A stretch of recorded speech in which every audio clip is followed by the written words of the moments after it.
जय हिंद. मी police inspector Vijaya पंधरे, अमरावती. माझ्या struggle story या YouTube चॅनलवर तुमच्या सर्वांचं मी मनपूर्वक स्वागत करते.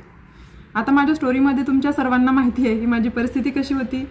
आणि आज एक महत्त्वाचा मुद्दा असं सांगणार आहे मी की माझ्या वडिलांचं जे स्वप्न होतं की मी शिक्षिका व्हावी, कारण माझी सडपातळ अशी शरीरयष्टी आणि साधा सरळ स्वभाव, त्यामुळे ते मला म्हणायचे की तू शिक्षिका उत्तम प्रकारे होऊ शकते आणि तू चांगले विद्यार्थी घडवू शकते. त्यांनी खूप प्रयत्न केले की मी शिक्षिका झाली पाहिजे म्हणून. आणि मला अकोला गव्हर्नमेंट कॉलेजला BEdला सुद्धा नंबर लागलेला होता. परंतु मला असं मनात कुठेतरी वाटायचं की BEd केल्यावर डोनेशन भरून नंतर प्रयत्न केले जातात, पुन्हा हीच वेळ येणार की आपल्याकडे पैसे नाही आणि मग कसं अनट्रेन म्हणून शिकवावं लागणार. तर मग मी ठरवलं की नाही, आपल्याला अशी नोकरी करायची की ज्यामध्ये पैसे भरायचं काम पडलं नाही पाहिजे आणि आपल्या टॅलेंटची तिथे कदर झाली पाहिजे.